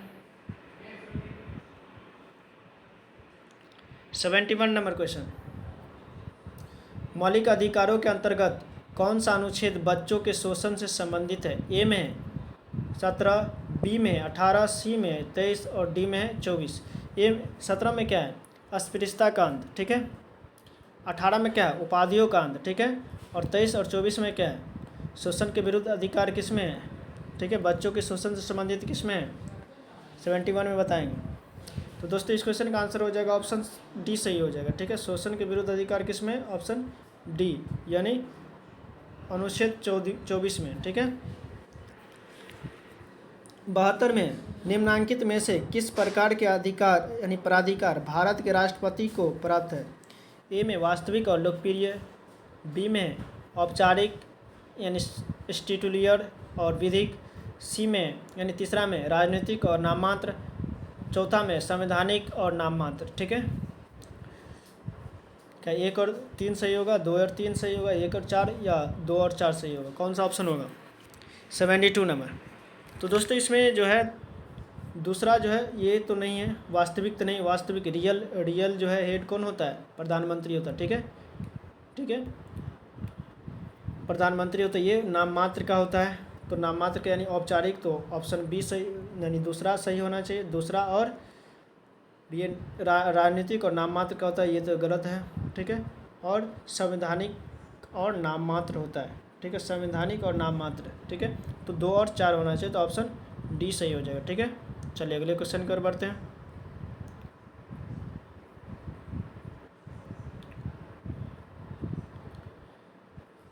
सेवेंटी थ्री, एक जौहरी ने हीरे का एक हार विशिष्ट रूप से बनाया। ठीक है, और उसका विक्रय मूल्य इतना तय किया। ठीक है, इसके निर्माण में कच्चे माल सहित जौहरी ने 3 लाख का निवेश किया। 10 लाख का सामान था, मतलब 10 लाख को बेचने का निश्चय किया, तय किया। ठीक है, और इसके निर्माण में 3 लाख खर्च किया यानी निवेश किया था, और 2 लाख श्रम शुल्क लगाया था। ठीक है, यदि कच्चे माल की लागत 20% सोना था, ठीक है, तो सोने खरीदने के लिए जौहरी ने कितनी रकम खर्च की थी? ठीक है, 20% का क्या था? कच्चे माल की लागत का 20% था।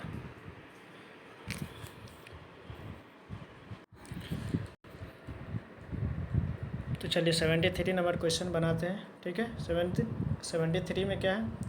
जो 3 लाख, ठीक है, 3 पर 5 को 0, 3 लाख।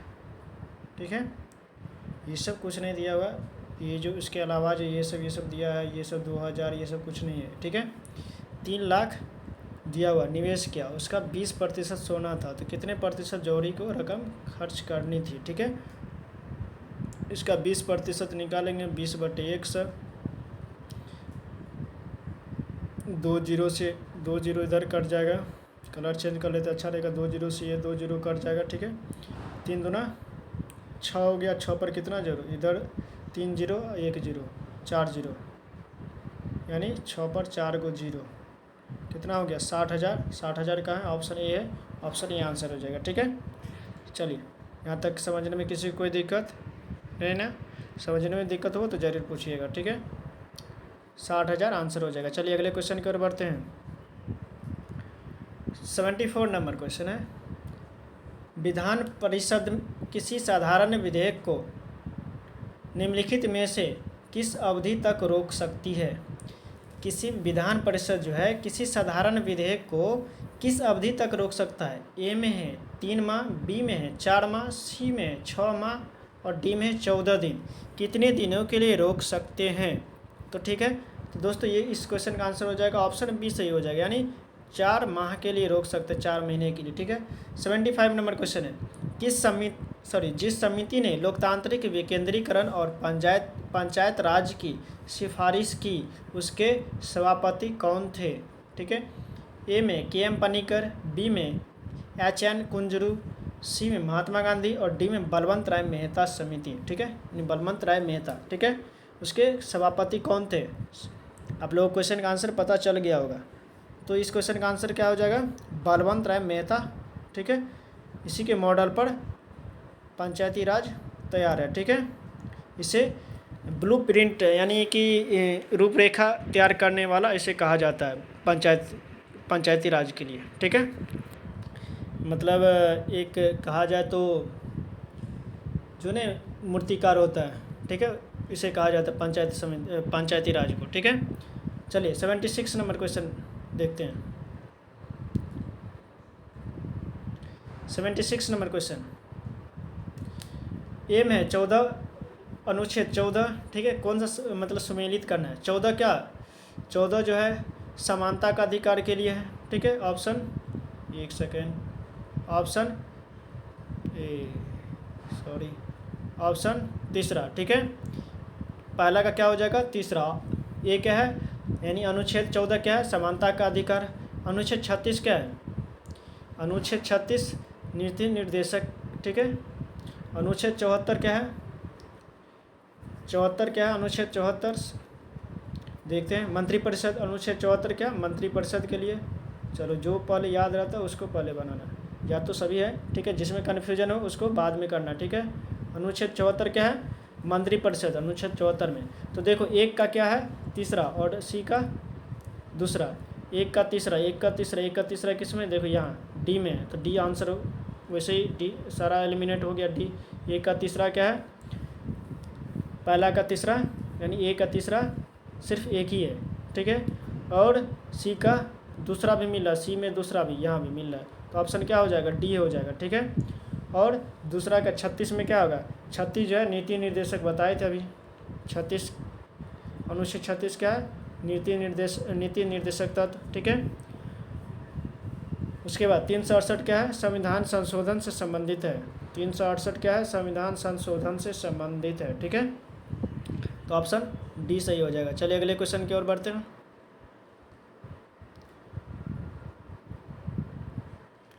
77 number question. 77, नीचे दिए गए दो वक्तव्य कथन ए को कहा गया है, दूसरे को आर कहा गया है। ठीक है, ये सब कथन करनी हम लोग इससे पहले जो पढ़े थे, यानी क्वेश्चन किए थे। ए में है, संसद और राज्य विधानमंडलों में महिलाओं के लिए 33% सीटों के आरक्षण के लिए संविधान संशोधन की आवश्यकता नहीं है, ये इसमें कथन में। ठीक है, कारण में क्या है? कंक्लूजन में, चुनाव लड़ने वाले राजनीतिक दल बिना किसी संविधान संशोधन के जितनी सीटों पर वे चुनाव लड़ रहे हैं उसके 33% महिलाओं के लिए नियत कर सकते हैं। तो 77 का आंसर क्या होगा? 77 का दोस्तों, ये तो पहला तो पूरा गलत है। कैसे गलत है? देख क्या लिखा हुआ है, जो राज्य और संसद और राज्य विधानमंडलों में महिलाओं के लिए 33% सीटों के आरक्षण के लिए संविधान संशोधन की आवश्यकता नहीं है। दोस्तों, संविधान संशोधन हुआ तभी जाकर के ये 33% आरक्षण दिया गया महिलाओं को। ठीक है, तो ये दूसरा, पहला क्या है? गलत है। ठीक है, पहला गलत हो जाएगा। कथन एक क्या है? गलत है। कथन ये पहला गलत है। ठीक है, अब दूसरा देखते हैं। चुनाव लड़ने के लिए राजनीतिक दल बिना किसी संविधान संशोधन के जितनी सीटों पर वो चुनाव लड़े उसके 33% महिलाओं के लिए नियत है, बिना किसी संविधान। ठीक है, तो ये सही है, आर सही है, तो ऑप्शन क्या हो जाएगा? डी सही हो जाएगा। 77 का क्या हो जाएगा? ऑप्शन डी सही। ठीक है, चलिए अगले क्वेश्चन की ओर बढ़ते हैं। भारत में नियोजित अर्थव्यवस्था आधारित है। भारत में जो है नियोजित अर्थव्यवस्था आधारित है। ए में है गांधीवादी व्यवस्था पर, बी में समाजवादी व्यवस्था पर, सी में पूंजीवादी व्यवस्था पर और डी में है मिश्रित अर्थव्यवस्था पर। क्या होगा 78 नंबर क्वेश्चन। तो दोस्तों इस क्वेश्चन का आंसर हो जाएगा समाजवादी। गांधी जी क्या समाजवादी, ठीक है। भारत में किस तरह का अर्थव्यवस्था है, तो समाजवादी अर्थव्यवस्था, ठीक है। नियोजित अर्थव्यवस्था किस पर आधारित है, समाजवादी अर्थव्यवस्था पर आधारित है।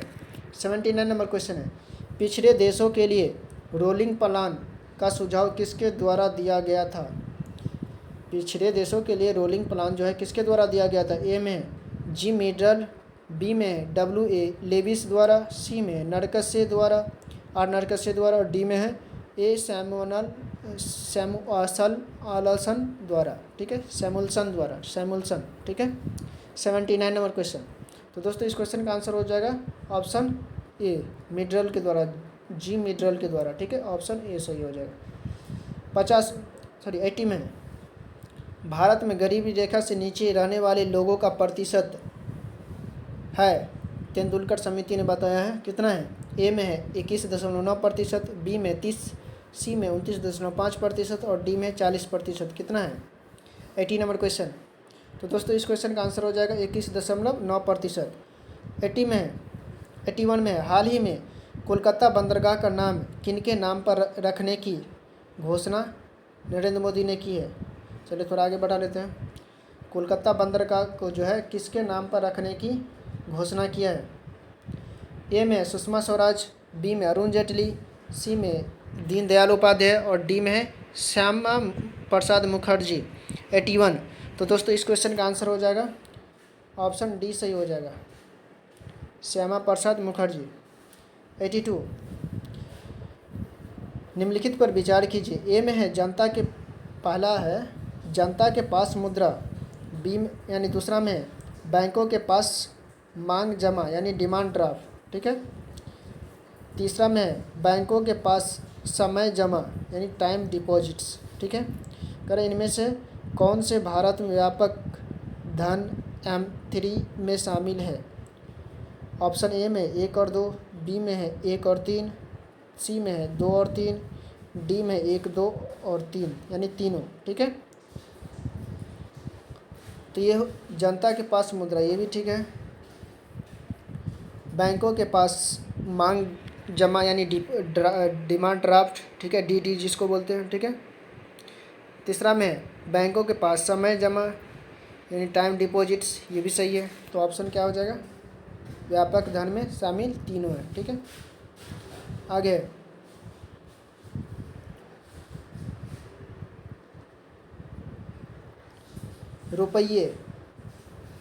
रुपये की परिवर्तनीयता का तात्पर्य है। रुपये जो परिवर्तन होता है इसका तात्पर्य क्या है। ए में रुपयों के नोटों के बदले सोना प्राप्त कर सकना, ठीक है। और बी में है रुपये के मूल्यों को बाजार की शक्तियों द्वारा निर्धारित होने देना, ठीक है। सी में है रुपये को अन्य प्रमुख मुद्राओं को रुपये में मुक्त रूप से परिवर्तित करके देने की अनुमति, ठीक है। और डी में है मुद्राओं के लिए भारत में अंतर्राष्ट्रीय बाजार का विकास करना। क्या होगा 83 नंबर क्वेश्चन। तो दोस्तों इस क्वेश्चन का आंसर हो जाएगा ऑप्शन सी सही हो जाएगा, ठीक है। यानी अन्य प्रमुख मुद्राओं को रुपये में मुक्त रूप से परिवर्तित करके देने की अनुमति है, ठीक है। 84 ब्रेक इवन पॉइंट जो होता है क्या है। ए में है वह स्थिति जब फर्म लाभ कमा रही हो, क्या ये होगा। बी में है वह स्थिति जब फर्म को हानि हो रही है यानी कोई भी कंपनी को हानि हो रही है। सी में वह स्थिति जब फर्म को न लाभ न हानि यानी कुछ नहीं हो रहा है, न लाभ ही हो रहा है न हानि ही हो रहा है यानी न्यूट्रल है, ठीक है। डी में इसका लाभ हानि से कोई मतलब यानी संबंध नहीं है, ठीक है। तो 84 का क्या हो जाएगा। तो दोस्तों ये ऑप्शन सी सही हो जाएगा, ठीक है। ना ही लाभ हो रहा है ना ही हानि हो रहा है, ठीक है। 85 में निम्नलिखित में खेलों में से प्रत्येक पक्ष में खिलाड़ियों की संख्या किस खेल में सर्वाधिक होती है, ठीक है। किस खेल में सबसे ज़्यादा होता है। दोस्तों खो खो में कितना होता है, 9 खिलाड़ी होता है। हॉकी में कितना होता है, फुटबॉल में कितना, रग्बी में कितना होता है, ठीक है, यानी किस में सबसे ज़्यादा होता है।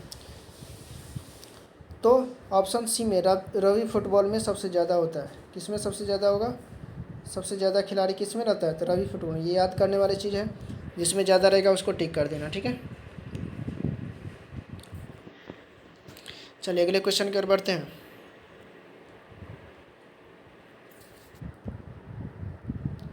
कर बैंकिंग 86 बैंकिंग वातावरण में प्रयोग होने वाले टर्म एनपीए का पूरा नाम क्या होता है। ए में नॉन प्रॉफिटेबल एसेट्स, बी में है नेट परफॉर्मिंग एसेट्स, सी में नॉन परफॉर्मिंग एसेट्स, डी में है न्यू पोटेंशियल अकाउंट्स। क्या होगा 86 में, तो ये तीसरा हो जाएगा, ऑप्शन सी सही हो जाएगा, नॉन परफॉर्मिंग एसेट। मतलब ऐसा एसेट यानी ऐसा चीज़ जो परफॉर्म नहीं कर रहा है, हमें लाभ नहीं देने लायक है, ठीक है, यानी दिवालिया हो चुका है, ठीक है, उसे नॉन परफॉर्मिंग एसेट्स बोलेंगे, एनपीए, ठीक है। 87 अब ये आ गया मैथ्स का क्वेश्चन, ठीक है, मैथ्स का क्वेश्चन भी हम लोग करेंगे। ए और बी एक साथ 1.2 दिन में काम करता है, ठीक है। ये अकेले आधा कार्य करके छोड़ देता है, तो बाकी बचे कार्य को बी अकेले पूरा करता है। इस तरह पूरे कार्य करने में 2.5 दिन लगते हैं, तो बी ए की तुलना में अधिक कुशल है और बी अकेले उसी कार्य को शुरू से आखिरी तक करे तो उसे कितने दिन लगेंगे। करीब 4 से 5 क्वेश्चन ऐसा रहता है जो मैथ्स का रहता है, ठीक है। चाहे तो इसको कर भी सकता है, चाहे तो इसे नहीं भी कीजिएगा तो पर भी आपका इसमें रिजल्ट हो सकता है, ठीक है, क्योंकि 4-5 क्वेश्चन के लिए आप पूरा मैथ्स पढ़िएगा वो अच्छा नहीं है, ठीक है। चलिए इस क्वेश्चन को कैसे बनाते हैं हम लोग देखते हैं, ठीक है।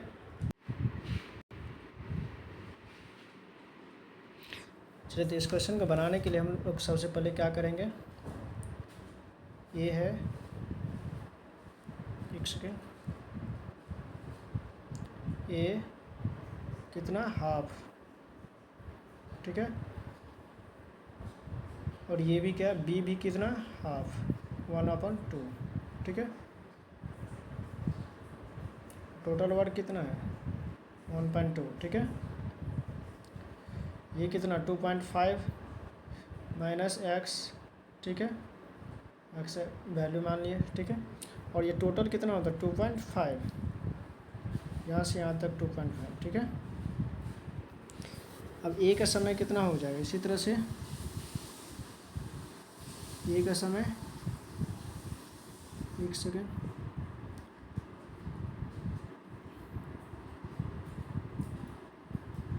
अकॉर्डिंग टू क्वेश्चन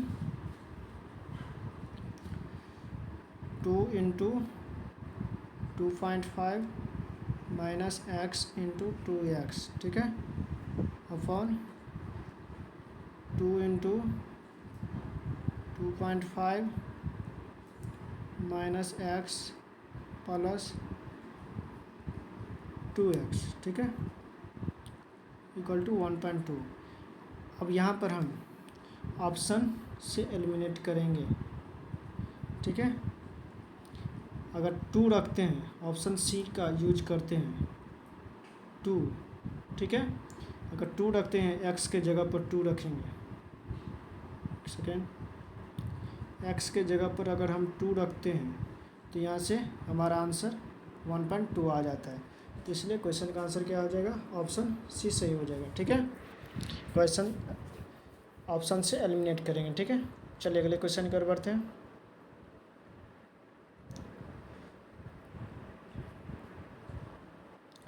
एटी में प्रसिद्ध भारतीय वैज्ञानिक सीवी रमन के रमन इफेक्ट खोज के दिन को वैज्ञानिक दिन के रूप में मनाया जाता है। निम्न में से किस तिथि को मनाया जाता है। ए में 27 फरवरी, बी में 28 फरवरी, सी में 28 मार्च और डी में 28 अप्रैल। 88 नंबर क्वेश्चन का आंसर करेंगे। तो दोस्तों इस क्वेश्चन का आंसर हो जाएगा 28 फरवरी। कब मनाया जाता है, 28 फरवरी को मनाया जाता है, ठीक है, साइंस दिवस यानी विज्ञान दिवस, ठीक है। 89 महात्मा गांधी ने अपनी आत्मकथा मूलतः किस भाषा में लिखी थी। ए में अंग्रेजी, बी में गुजराती, सी में मराठी और डी में हिंदी। अंग्रेजी तो नहीं होगा, ठीक है, बी और सी होना चाहिए। तो देखते क्या होता है। 89 का बताएंगे आप लोग भी। 89 का क्या होगा। तो दोस्तों इस क्वेश्चन का आंसर हो जाएगा गुजराती हो जाएगा, यानी गुजरात के थे तो ये गुजराती में लिखे थे, ठीक है। 89 में प्रतिष्ठित टाइलर पुरस्कार किस क्षेत्र में विशिष्ट योगदान हेतु प्रदान किया जाता है। ए में नाटक, बी में महिलाओं का अधिकार, सी में बच्चों का अधिकार और डी में पर्यावरण सुरक्षा। तो दोस्तों इस क्वेश्चन का आंसर हो जाएगा पर्यावरण सुरक्षा के लिए टाइलर पुरस्कार दिया जाता है, ठीक है। 91 में खेलो इंडिया यूथ गेम्स के तीसरे संस्करण में कौन से राज्य ने प्रथम स्थान प्राप्त किया है। ए में हरियाणा, बी में असम, सी में उत्तर प्रदेश और डी में है असम। किसने प्रथम स्थान प्राप्त किया है। तो दोस्तों ये महाराष्ट्र किया है, ठीक है। ऑप्शन बी सही हो जाएगा।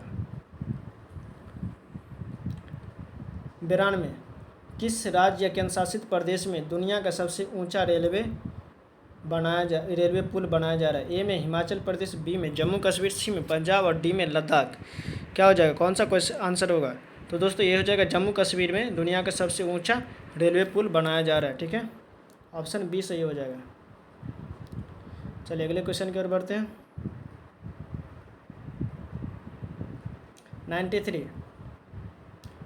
93 में विश्व प्रसिद्ध मयूर सिंहासन मुगलों के किस भवन में रखा गया था। ए में फतेहपुर सिकरी के दीवान ए खास में, बी में आगरा का नया किला, सी में दिल्ली के लाल किले का रंग महल में और डी में दिल्ली के लाल किले का दीवान आम में। कहाँ पर रखा गया था। तो दोस्तों इस क्वेश्चन का आंसर हो जाएगा ऑप्शन डी सही हो जाएगा, ठीक है। दिल्ली के लाल किले का दीवान आम में, ठीक है। 94 में 20 रुपये के नोट पर निम्नलिखित में से किस राष्ट्रीय उद्यान की छवि है। 20 रुपये के नोट पर किस राष्ट्रीय उद्यान की छवि है। ए में माउंट हैरियट, बी में रणथंबोर राष्ट्रीय उद्यान, सी में कॉर्बेट राष्ट्रीय उद्यान यानी पार्क, डी में सुंदरबन। किसका छपा हुआ है आप लोग देखें। अगर 20 रुपया है किसी के पास तो आप लोग देख करके बता सकते हैं, ठीक है। 94 का आंसर बताएंगे। तो दोस्तों इसका है माउंट हैरियट का, ठीक है। 94 का हो जाएगा ऑप्शन ए। 95 में तारापुर परमाणु ऊर्जा संयंत्र की स्थापना किस देश की सहायता से किया गया था। ए में संयुक्त राज्य अमेरिका, बी में रूस, सी में फ्रांस और डी में जापान। 95 का तो दोस्तों इस क्वेश्चन का आंसर हो जाएगा संयुक्त राज्य अमेरिका, यूएसए के साथ मिलकर के किया गया था, ठीक है। 96 में फिर ये मैथ का क्वेश्चन आ गया। चलिए मैथ्स का क्वेश्चन भी करते हैं हम लोग, ठीक है। मैथ्स का क्वेश्चन है दूध की कीमत 20% बढ़ा दी जाए तो व्यय को उतना ही रखने के लिए वर्तमान उपभोग में कितनी प्रतिशत की कमी किया जाए, ठीक है। देखो 20% है तो इसको कैसे लिखेंगे, 1/5 होगा ना। 20% 1/5 तो कम करने के लिए कितना यहाँ पर प्रतिशत बढ़ रहा है ना, तो हम क्या करेंगे, माइनस तो यानी कमी है तो कमी करेंगे, ठीक है। 1 यहाँ पर रखेंगे और यहाँ 5 है तो 1 जोड़ देंगे। कीमत बढ़ाना है तो 5 1 6 कर देंगे, अगुने 100, ठीक है। तो कितना हो जाएगा 16.5%, ठीक है। 16.2/3, ठीक है। तो 96 का क्या हो जाएगा, ऑप्शन डी सही हो जाएगा। 96 का ऑप्शन डी सही हो जाएगा, ठीक है। चलिए अगले क्वेश्चन की ओर बढ़ते हैं।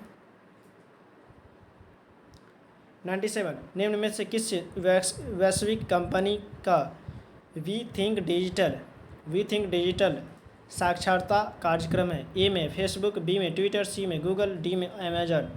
97 का तो दोस्तों इस क्वेश्चन का आंसर हो जाएगा फेसबुक का, ठीक है। वी थिंक डिजिटल साक्षरता कार्यक्रम किसका है, फेसबुक का, ठीक है। ऑप्शन ए सही हो जाएगा। 98 में विशेष आहरण अधिकार SDR किससे संबंधित है। ए में विश्व बैंक, बी में भारतीय रिजर्व बैंक, सी में विश्व व्यापार संगठन और डी में अंतर्राष्ट्रीय मुद्रा कोष। 98 का आंसर कौन सा हो जाएगा, तो 98 का आंसर हो जाएगा अंतर्राष्ट्रीय मुद्रा कोष, ऑप्शन डी सही हो। 99 में 2011 की जनगणना के अनुसार बिहार के किस जिले में महिला साक्षरता दर सबसे अधिक हुआ है, ठीक है। ए में पटना, बी में नालंदा, सी में मुंगेर और डी में रोहतास। कौन सा जिला का जो है साक्षरता दर सबसे अधिक हुआ है, ठीक है। तो इस क्वेश्चन का आंसर हो जाएगा ऑप्शन डी सही हो जाएगा, यानी रोहतास का जो है साक्षरता दर सबसे ज़्यादा हुआ है महिलाओं में। 100 नंबर क्वेश्चन, बिहार पंचायती राज अधिनियम 2006 के अंतर्गत त्रिस्तरीय, 100 नंबर क्वेश्चन है, त्रिस्तरीय पंचायतों के स्थानों या पदों में सभी कोटियों में महिलाओं के लिए कितने प्रतिशत आरक्षण की व्यवस्था की गई। ये तो 33% है, ये तो 2006 के अंतर्गत दिया गया। त्रिस्तरीय पंचायतों के स्थानों या पदों में सभी कोटियों के लिए, बिहार पंचायत के लिए, तो ये 50% दिया गया। कितना आरक्षण है, 50%, 50% आरक्षण मिला, ऑप्शन बी सही हो गया, ठीक है। चलिए दोस्तों 100 क्वेश्चन पूरा गया। चलिए दोस्तों क्लास आप लोगों को कैसा लगा कमेंट में ज़रूर बताइएगा, और अपने दोस्तों के साथ भी शेयर कीजिएगा ताकि उनका भी तैयारी से अच्छे से हो सके। और चैनल पर नए हैं तो चैनल को सब्सक्राइब करना नहीं भूलिएगा, ज़रूर सब्सक्राइब कीजिएगा और लाइक भी कीजिएगा और पूरा वॉच करके जाइएगा। बहुत ही अच्छा कंटेंट है, और भी अच्छे कंटेंट लाएंगे दोस्तों आप लोगों के लिए, ठीक है।